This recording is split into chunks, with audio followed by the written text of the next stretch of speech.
Customer जो है वो ऑर्डर करता है, स्टेप 2 है वो सप्लायर को, सेलर को पेमेंट भी ट्रांसफर कर देता है ऑर्डर के अगेंस्ट। कस्टमर से ऑर्डर चला गया है ड्रॉप शिपर के पास, इंडिविजुअल सेलर हो चाहे वो प्रोफेशनल सेलर हो, उसके पास ऑर्डर डिलीवर हो गया है। अब उसका काम है कि वो ऑर्डर को डिलीवर करेगा, या तो वो थ्रू अमेजोन करे या वो खुद करे। ये उसके पास अमेजोन ने दो फैसिलिटीज दी हुई हैं। बट वो क्या करता है कि वो अपने सप्लायर को ऑर्डर करता है कि तुम मेरे कस्टमर को ये वाली प्रोडक्ट भिजवा दो, क्योंकि उसके पास स्टॉक अवेलेबल नहीं होता। वो फिर अपनी जेब से पैसे पे करता है सप्लायर को, सप्लायर आगे ऑर्डर प्रोसेस करवा देता है। ड्रॉप शिपर को 21 दिन के बाद जब अमेजोन फंड रिलीज करता है तब उसको पैसे मिलते हैं। तो अब इसके अंदर इशू क्या है, इशू इसमें क्या आ रहा है? यस, ड्रॉप शिपर सप्लायर को ऑर्डर देगा, जिस सप्लायर को देगा, जैसे कि ईबे कोई भी कंपनी वॉलमार्ट, तो वो अपनी पैकिंग करके अपने को पैकिंग देगी। तो इससे कस्टमर कंफ्यूज नहीं होगा, मैंने अमेजोन पे किया यस, वो कंफ्यूज भी होगा और वो अमेजोन से बदजन भी होगा। अमेजोन इस चीज को लाइक नहीं करता। सेकेंडली, अमेजोन ने एक रूल बनाया हुआ है कि ऑर्डर या तो आपकी तरफ से जाएगा या फिर मेरी तरफ से जाएगा। There are just two ways. आप थर्ड वे क्रिएट कर रहे हो जिसके अंदर आप किसी सप्लायर को कहते हैं कि तुम मेरा ऑर्डर डिलीवर कर दो। उसके बाद जब वो ऑर्डर ट्रैकिंग लगाता है, आपके डिलीवरी की ट्रैकिंग लगाता है, तो उसको अमेजोन को सारी चीज़ों का आइडिया हो जाता है कि ये किस चैनल के थ्रू डिलीवर हुआ है, किसने इसको डिलीवर किया है, और सारी चीज़ें उसको पता लग जाती हैं और इसको पॉलिसी वायलेशन समझता है। Amazon does not think twice आपका अकाउंट ब्लॉक करने में। उसने दूसरी दफ़ा नहीं सोचना आपका अकाउंट ब्लॉक करने में। So what is online arbitrage and retail arbitrage? इसके अंदर क्या है कि डायरेक्ट मेरा जो मेरे ऑर्डर हैं वो सप्लायर्स की तरफ से डिलीवर हो रहे हैं। रिटेल आर्बिट्राज के अंदर ये होता है कि मैं ऐसी प्रोडक्ट चूज़ करता हूँ जिसके अंदर मुझे सेलिंग करने के लिए इनवॉइस की ज़रूरत नहीं है, क्योंकि मैंने वो क्वांटिटी परचेज करनी है। मैं ड्रॉप शिपर हूँ लेकिन मैं एक इन्वेंट्री उठा रहा हूँ, एक प्रोडक्ट की इन्वेंट्री उठा रहा हूँ, एक ब्रांड से मैं इन्वेंट्री पिक कर रहा हूँ। वो ब्रांड ऐसा होगा जिसको अमेजोन को रिक्वायरमेंट नहीं होगी कि आप इस ब्रांड की मुझे इनवॉइस सबमिट करें या मुझे इससे अप्रूवल लेके दें। वो ऐसा ब्रांड होगा, उसने रिस्ट्रिक्शन नहीं लगाई होगी, हम ऐसी प्रोडक्ट की इन्वेंट्री परचेज करेंगे। अब यहाँ पे अगर उसको मैं अपने पास रख के सेल करूंगा, that will be retail arbitrage. और अगर मैं वो इन्वेंट्री अमेजोन के वेयर हाउस में भिजवा दूंगा जिसके लिए मुझे ना इनवॉइस की जरूरत है ना मुझे अप्रूवल की जरूरत है, लेकिन मैंने सेल मी टू करके ही करना है उसको, अगर मैं अमेजोन के पास भिजवा दूंगा तो that will be online arbitrage. और अगर मैं अपने पास से उसको डिलीवर करूंगा तो then it will be retail arbitrage. ये ड्रॉप शिपिंग की एक जो है प्योर फॉर्म है, सिक्योर फॉर्म है, हलाल तरीका है। आप ड्रॉप शिपिंग अगर इस सेंस में करते हैं तो अमेजोन भी आपका अकाउंट ब्लॉक नहीं करेगा, कस्टमर्स को भी इशू कोई नहीं होगा और आपका अकाउंट चल सकता है। आप इस सेंस के अंदर अपनी ड्रॉप शिपिंग कर सकते हैं। लेकिन हमारे पाकिस्तान के अंदर जो बताया गया है कि ड्रॉप शिपिंग के ऊपर जीरो इन्वेस्टमेंट से काम शुरू होता है, तो ये आपकी फिर ये जो ये वाली टर्म है जीरो इन्वेस्टमेंट वाली वो खत्म हो जाएगी। आप यस, 14 डेज से 21 डेज का टाइम होता है। इसके अंदर आपकी ऑर्डर प्रोसेसिंग हो रही होती है, ऑर्डर आपका डिलीवर होता है और वो कस्टमर सेटिस्फेक्शन के लिए 21 डेज तक के लिए आपके पैसे बाउंड करता है। 14 डेज से 21 डेज का टाइम होता है।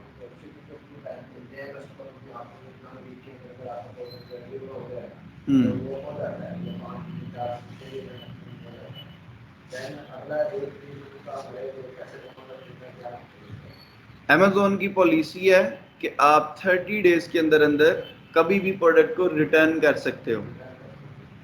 So for this purpose Amazon कुछ देर के लिए आपके पैसे जो है वो बाउंड करता है, आफ्टर डैट वो रिलीज कर देता है। वो ऑर्डर कंफर्म कर रहा होता है ये फेक ऑर्डर्स तो नहीं है।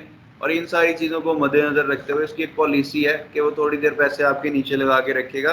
जैसे एक फैक्ट्री में ऑफिस सिस्टम में होता है कि आपको एडवांस में हम पे नहीं कर रहे, और सेफ साइड होती है उसकी, ठीक है। और इसके अंदर अगर आपने कोई ऑर्डर्स के अंदर स्कैम किया होगा और आपकी वो वायलेशन पकड़ी जाएगी अमेजोन से, तो वो फिर 21 दिनों के अंदर अंदर अगर आपने पैसे नहीं निकाले तो वो पेमेंट जो है वो ब्लॉक हो जाती है।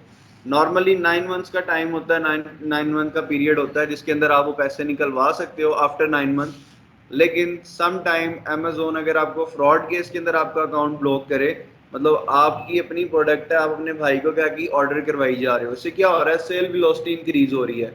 जब सेल वेलोसिटी इंक्रीज हो रही है तो आपका बीएसआर भी अच्छा हो रहा है, आपका रैंक अच्छा हो रहा है, रैंकिंग मिल रही है आपको, आप उनसे रिव्यूज ले रहे हो, तो अमेजोन इसके ऊपर आपको क्लेम कर देगा कि आप फ्रॉड कर रहे हो, ठीक है, और वो फिर आपका अकाउंट ब्लॉक कर देगा। इस सेंस में आपके पैसे कभी भी वापस नहीं मिलेंगे आपको।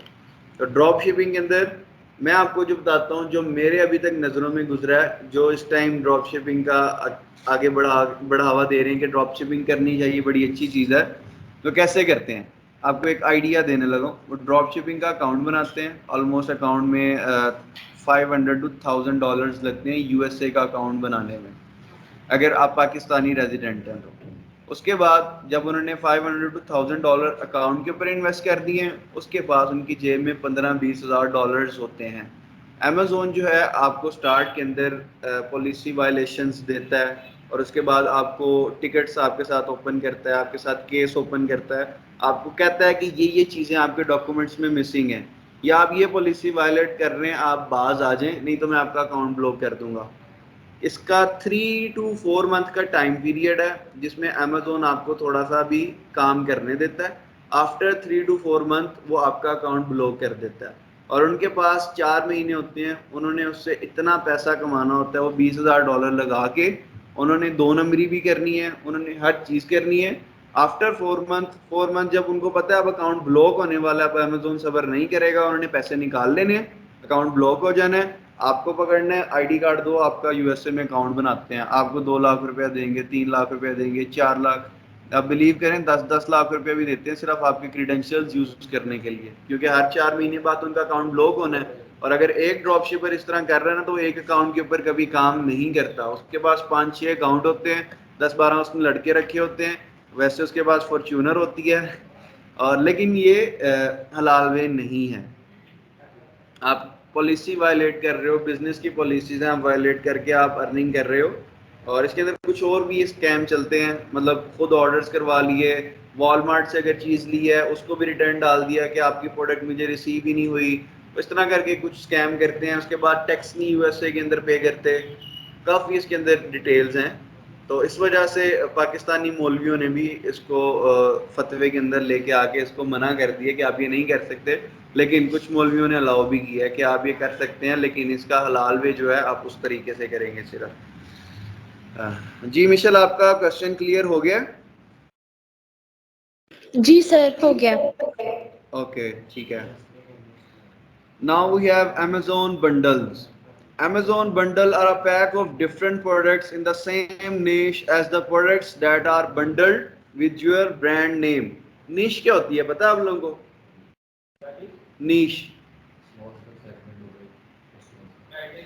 no niche कैटेगरी होती है। अमेजोन में या बिजनेस के अंदर निश कैटेगरी को कहते हैं, ठीक है।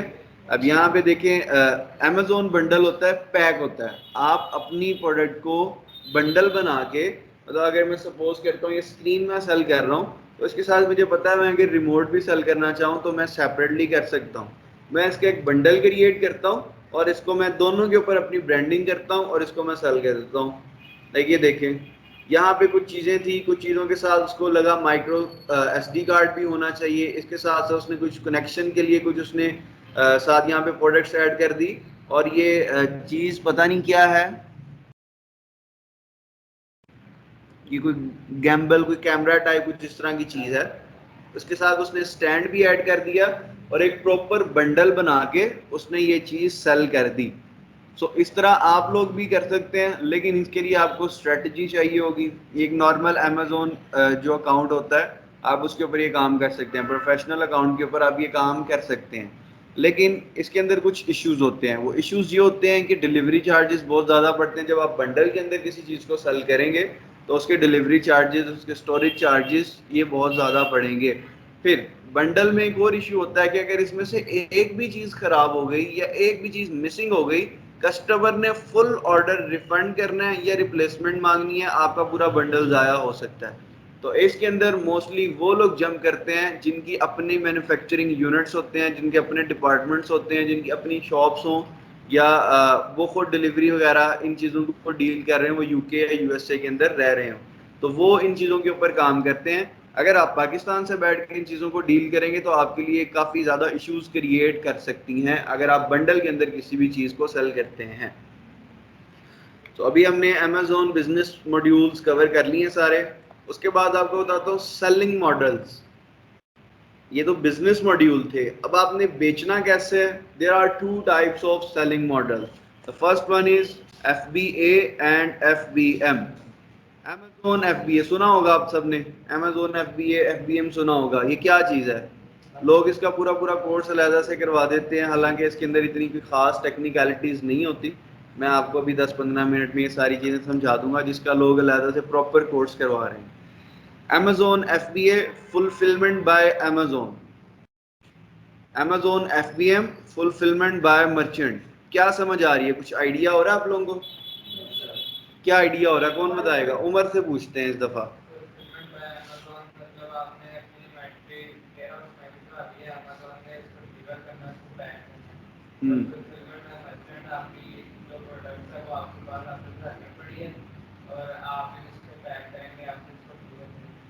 ठीक हो गया, कॉन्सेप्ट तो इसका ठीक है, लेकिन इसके अंदर जो टेक्निकलिटीज हैं, क्या क्या फीसिस होती हैं। पाकिस्तान की कंपनी वहाँ पे रहती है, आप इसीलिए कंपनी अब्रॉड में कंपनी विच स्ट्रेटजी, FBM और FBA? FBA अगर आपने अडॉप्ट करनी है तो आपको वहाँ पे कंपनी ओपन करनी पड़ेगी। ऑब्वियसली जब हम अकाउंट ओपन करेंगे, हमारा अकाउंट कंपनी बेस ओपन होगा। The company will be LTD और LLC। अकाउंट जो आपका ओपन होता है वो आपके ID कार्ड पे या पासपोर्ट के ऊपर नहीं ओपन होता, आपकी कंपनी के ऊपर ओपन होता है आपका account. How do you say that?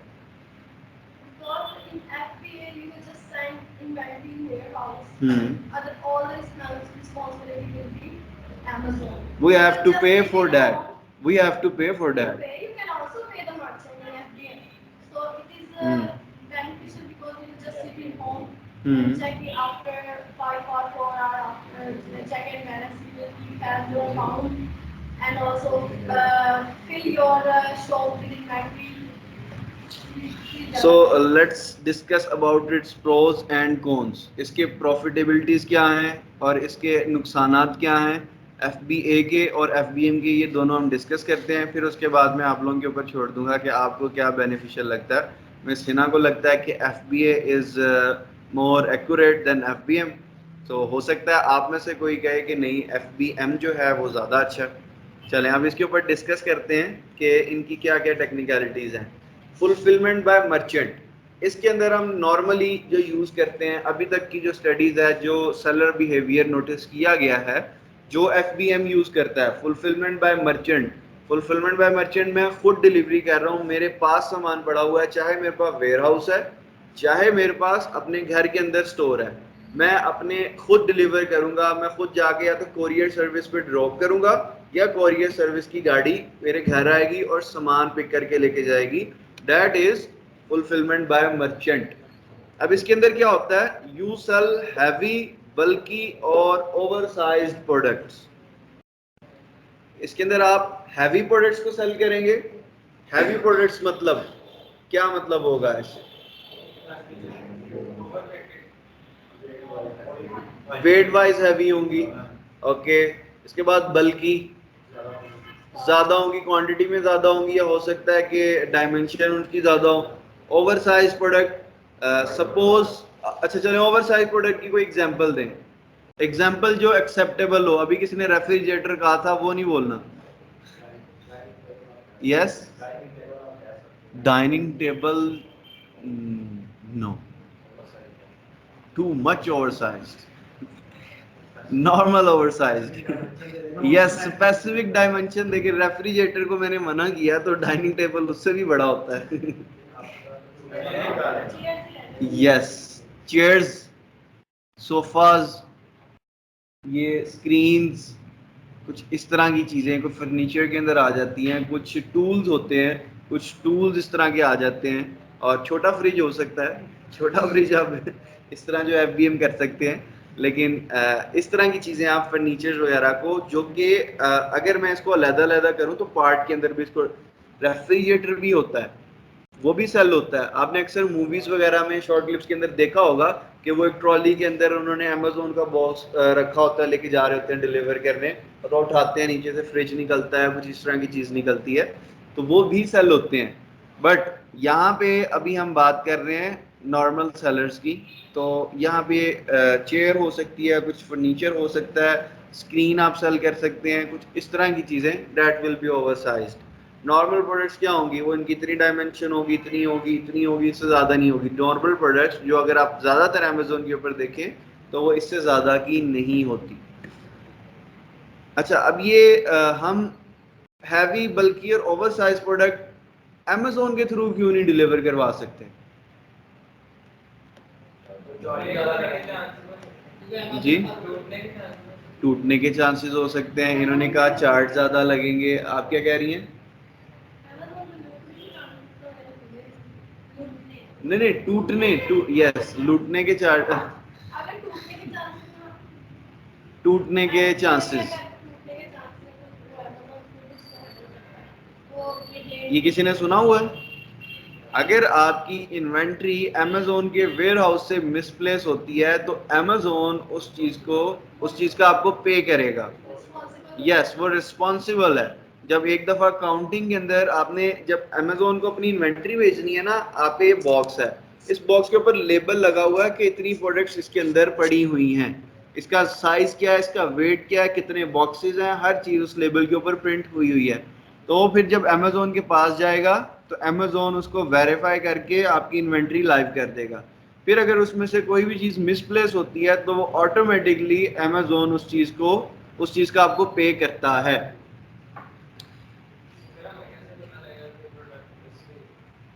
Amazon आपको बता देगा। उसके बाद आपको इन्वेंट्री की रिपोर्ट्स मिल रही होंगी। इन्वेंट्री रिपोर्ट्स का आपके पास ऑप्शन होगा, आप अपने ऑर्डर से मैच कर सकते हैं कि इतनी इन्वेंट्री मैंने अमेजोन को भेजी, इतने मुझे ऑर्डर्स आए हैं, बाकी लेफ्ट इन्वेंट्री किधर गई है।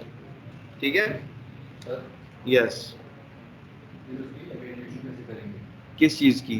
प्रोडक्ट की जो डैमेज हो गई है, मेरे जो $10 की अमेजोन के अंदर चार्ज नहीं, जितनी आपकी सेलिंग प्राइस है अमेजोन आपको वो पे करेगा। ये अमेजोन है। अगर आप दराज की बात करते तो मैं कह सकता था कि वो $10 की बजाय $2 आपको पे करेगा। वालेकुम सलाम। नहीं, वो करेंगे, वैल्यूएट करेंगे उस चीज़ को, वो ऑटोमेटिकली करेंगे, आपको कहने की भी ज़रूरत नहीं पड़ेगी। वैसे बहुत कम केसेस हैं।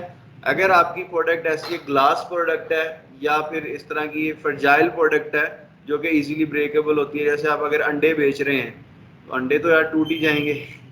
उसके बाद अगर आप वाइन सेल कर रहे हैं या बॉटल्स को ही सेल कर रहे हैं तो वो भी हो सकता है कि वजन की वजह से ही टूट जाए वहाँ पे उनके वेयर हाउस के अंदर, तो वो फिर आपको इवेलुएट करेंगे। लेकिन इस चीज़ की शराइत होती है बाकायदा, दीज आर गेटेड प्रोडक्ट्स। इसको सेल करने के लिए आपको अमेजोन से अप्रूवल लेनी होती है। अमेजोन कुछ डॉक्यूमेंट्स आपको सेंड करता है, कुछ आप उसको सेंड करते हैं, जो कि गवर्नमेंट अप्रूव्ड डॉक्यूमेंट्स होते हैं। आफ्टर डैट आप ये इस तरह की चीज़ें सेल कर सकते हैं अमेजोन FBA चैनल के थ्रू। ओके, सेकेंडली हमारे पास यहाँ पे बुलेट पॉइंट है, you have existing customer service practices and want to control your customer experience end to end। FBM के अंदर आपके पास ये ऑप्शन होता है कि आप अपने कस्टमर्स को खुद डील कर सकें। कस्टमर अगर रिफंड करना चाहता है तो आप उससे उसकी रीजन पूछ सकते हैं। अमेजोन कभी भी रीजन नहीं पूछेगा, कहेगा ओके जस्ट रिफंड इट, वो उसको फुल रिफंड कर देगा और आपकी जो प्रोडक्ट वापस आएगी उसको यूज्ड के अंदर प्राइस थोड़ी सी कम करके उसको अगेन सेल कर देगा। अगर मैं $14 की एक प्रोडक्ट सेल कर रहा हूँ और वो रिटर्न में आई है तो अमेजोन उसको 12.49 की सेल कर देगा, उसकी अकॉर्डिंग टू कंडीशन। अगर उसकी कंडीशन पिन पैक होगी तो वो 14 की सेल करेगा, अगर उसकी कंडीशन रफ होगी, थोड़ी सी पैकेजिंग खराब हो गई है, तो अमेजोन उसको 12.49 की करेगा।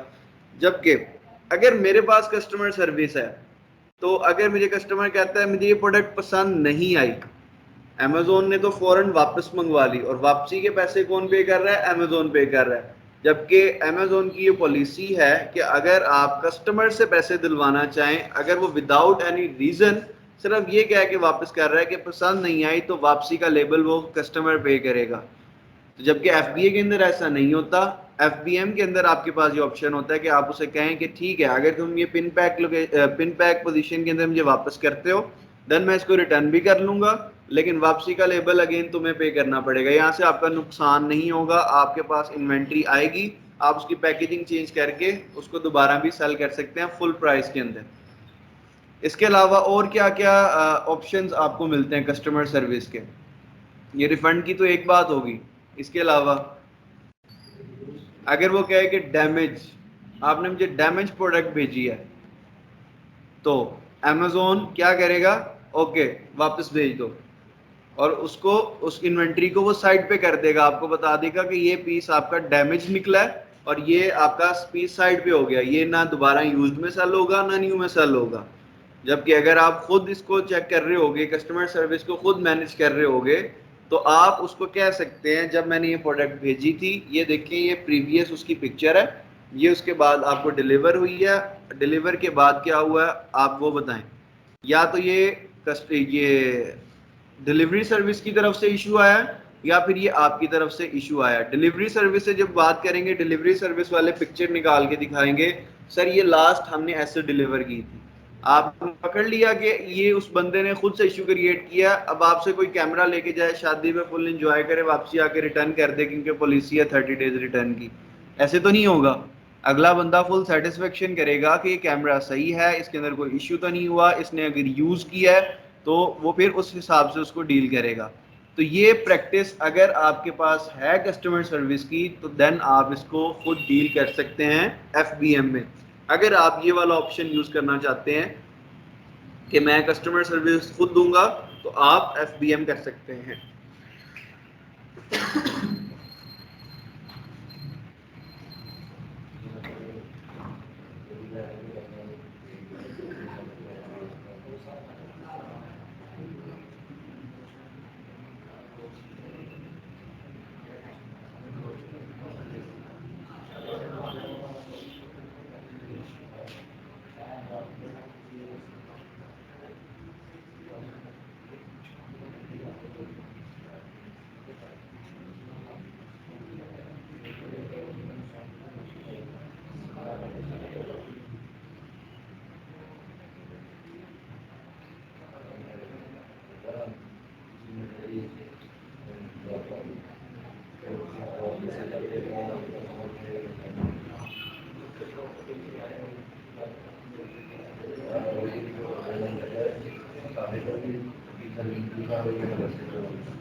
थर्ड हमारे पास पॉइंट है, you want higher margins. How? FBM के अंदर मुझे ज्यादा पैसे बचेंगे, FBA के अंदर मुझे कम पैसे बचेंगे। What is the reason?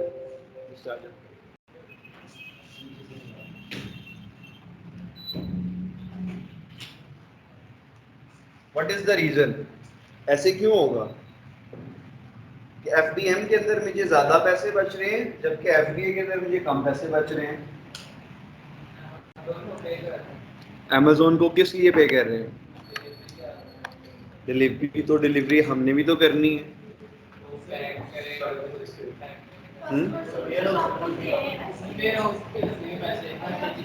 Ware house में रखने के पैसे। ओके, मुझे भी ये बंदा बताए कि अगर मैं यूके के अंदर अपना स्मॉल सा वेयर हाउस बनाता हूँ या स्टोर छोटा सा बनाता हूँ एक अपने घर के अंदर ही, तो सबसे पहले तो मेरे पास उसको पैक करने का, ऑर्डर को डिलीवर करने का मेरे पास टाइम नहीं होगा क्योंकि मैं ऑलरेडी जॉब कर रहा हूँ। ठीक है, आफ्टर डैट मुझे उसको जाके कोरियर सर्विस ड्रॉप भी करके आना होगा, हर चीज़ करनी होगी। मुझे ऑब्वियसली वहाँ पे एक पर्सन चाहिए होगा। अगर मेरे 50-60 दिन के ऑर्डर हैं तो वो पर्सन मेरे ऑर्डर्स को पैक करेगा। जिस तरह पाकिस्तान में 25,000 रुपया एक मिनिमम तनख्वाह है, इससे कम तनख्वाह गवर्नमेंट भी आपको अलाउ नहीं करती, लेकिन यहाँ पे चलती है। तो वहाँ पे कितनी है, किसी को आइडिया है?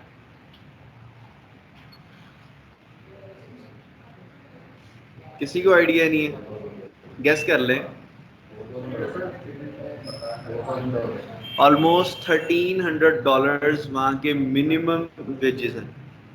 $1,300 वहाँ के मिनिमम है, ठीक है? मिनिमम बता रहा हूँ, मतलब बहुत ही कोई घटिया जॉब होगी उसकी।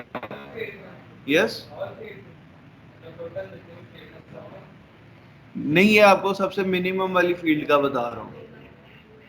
अगर आप रेस्टोरेंट में जाते हैं थोड़े से अच्छे हो जाएंगे, ये कोरियर सर्विस और ये। यस यस, आ जाए। तो जब आप FBM कर रहे हैं तब तो आपको ज्यादा एक्सपेंसेस पे करने पड़ सकते हैं। हो सकता है कि अमेजोन के इतने एक्सपेंसेस ही ना हो। अमेजोन अगर इतनी बड़ी कंपनी, किसी को ये चीज एक्सपीरियंस हुई है कि जिस तरह मैं सदाकत टेक्सटाइल में जॉब करता था, वहां का एक ब्रांड था ओनियो, ओनियो उस ब्रांड का नाम था। अब उनके डेली के 100 और 200 ऑर्डर्स डिलीवर होते थे डेली के। अब उन्होंने डिफरेंट कंपनी हायर की हुई थी, इसके अंदर TCS भी थी, इसके अंदर लेपर्ड भी थी, इसके अंदर डाइवो भी थी। अब वो पर ऑर्डर आपको पता है कितना पे करते थे? जस्ट ₹10, ₹15 और ₹20। इससे ज्यादा वो लोग पे नहीं करते थे। तो अमेजोन का काम तो कहीं उसके करोड़ों ऑर्डर्स दिन के, एक मिनट में कितनी अमेजोन की इन्वेंट्री सोल्ड होती है, कितने ऑर्डर्स निकलते हैं, किसको याद है? 4000 एक मिनट के अंदर। तो उसके दिन के अंदर कितने निकलते होंगे? तो क्या उसको कोरियर सर्विस सस्ती पड़ेगी या आपको कोरियर सर्विस सस्ती पड़ेगी? अमेजोन को सस्ती पड़ेगी। लेकिन बाद में यहाँ पे ये कह रहा हूँ कि FBM में मुझे ज्यादा पैसे बच रहे हैं।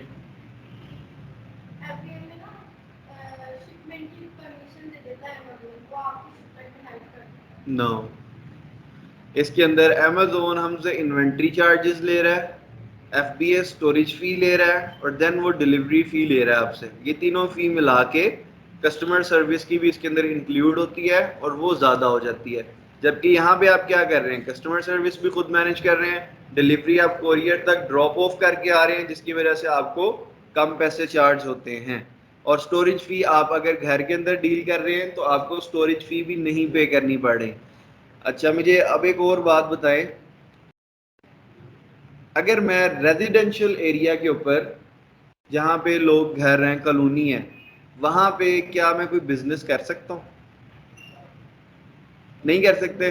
क्यों नहीं कर सकता? क्योंकि वो एक रेजिडेंशियल एरिया है। रेजिडेंशियल एरिया है, इसके बारे में कानून है कोई? कानून तो नहीं, लेकिन प्लस में लोग ऑब्वियसली नहीं। यही तो हमें पता नहीं है। इसके बारे में एक इंटरनेशनल कानून है जो पूरी दुनिया में अप्लाई होता है कि रेजिडेंशियल एरिया के ऊपर आप बिजनेस नहीं कर सकते। पाकिस्तान में इस चीज़ को इम्प्लीमेंट नहीं किया जाता, जबकि UK में या USA के अंदर फौरन आपके ऊपर केस हो जाता है। आपके घर अगर कोरियर सर्विस की गाड़ी आ रही है, डेली बेसिस के ऊपर आ रही है, उनके बच्चे वहां पे गली में खेलते हैं, हर चीज करते हैं, तो कोरियर सर्विस की अपनी गाड़ियां उनकी आएंगी, मसला नहीं होगा। कोरियर सर्विस की गाड़ी आएगी, उन्होंने साथ ही कंप्लेन कर देनी है, यहाँ पे हमसाए हमें इतने अच्छे नहीं मिलेंगे, यहाँ पे हमसाए हमें जरा दूसरे किस्म के मिलेंगे, उन्होंने आपके ऊपर केस कर देना है। लेकिन वहां की पुलिस के पास इतनी अथॉरिटी नहीं है कि वो फौरन घर में घुस जाए, तलाशी दो। उन्होंने अगर वारंट लेना है, सर्च वारंट भी लेना है, तो उनको ऑलमोस्ट 1 वीक लग जाता है पूरा वारंट निकलवाने के लिए। तो इस देर में आपकी बचत हो जाती है, आप ज़रा सामान वगैरह शिफ्ट कर लेते हैं। बट FBM जो है वो इतना सेफ नहीं है, क्योंकि मेरे ब्रदर भी जो हैं वो भी लंदन में होते हैं, उनके साथ 2-3 दफ़ा वाक़या हो चुका हुआ है। उन्होंने फ़ौरन जो है उनकी जो इन्वेंट्री पड़ी हुई थी उसको शिफ्ट किया, तो उनकी बचत हो गई। लेकिन इस तरह होता है। आगे है हमारे पास 4th पॉइंट है, you sell products that are not in the approved categories for FBA। अभी मैंने कुछ कैटेगरीज के नाम लिए थे, ग्लास प्रोडक्ट्स, फ्रजाइल प्रोडक्ट्स, ये टूटने वाली चीजें हैं। उसके बाद कुछ ऐसी प्रोडक्ट जो कि एक्सपायर हो सकती हैं, जिनके ऊपर अगर वजन आएगा तो वो खराब हो सकती हैं। These products are not approved from Amazon। FBA के अंदर वो अप्रूव नहीं करता उन प्रोडक्ट्स को, वो वाली प्रोडक्ट्स आप FBM के अंदर सेल करते हैं। ठीक है, अब Amazon के ऊपर आप क्या करते हैं, fulfilment by Amazon, you sell small and light weight products. जितनी small and light weight products होगी उतने कम आपके FBA के चार्जेस होंगे, उतनी कम आपकी स्टोरेज फी होगी। अगर आप 1 पाउंड से कम की प्रोडक्ट पिक करते हैं, 1 पाउंड ऑलमोस्ट 400 kg समथिंग बनता है, 400 ग्राम समथिंग बनता है, तो अगर आप इतने तक की प्रोडक्ट पिक करते हैं आपको 0.1 और 0.2 पेंस आपको सिर्फ स्टोरेज चार्जेस पड़ेंगे, और $2 से ज्यादा आपको FBA फी नहीं पड़ने लगी वहां। अगर आपकी 400 ग्राम के करीब प्रोडक्ट होती है और इसकी डायमेंशन भी स्मॉल एंड लाइट वेट वाली हैं, तो वो आपको $2 से ज़्यादा के एक्सपेंसिव नहीं पड़ेगी। जबकि अगर आप उसको FBM में करेंगे तब आपको वो $3 तकरीबन $3.5 इतने की पड़ सकती है, 3 पाउंड्स की आपको पड़ सकती है वो। तो इसलिए अगर आप FBA का ही कर रहे हैं प्रोडक्ट तो वो स्मॉल एंड लाइट वेट होनी चाहिए, तब आपके लिए वो बेनिफिशियल है। अदरवाइज आप उसको FBM करेंगे और वहां से आपको मार्जिन ज्यादा बच सकते हैं।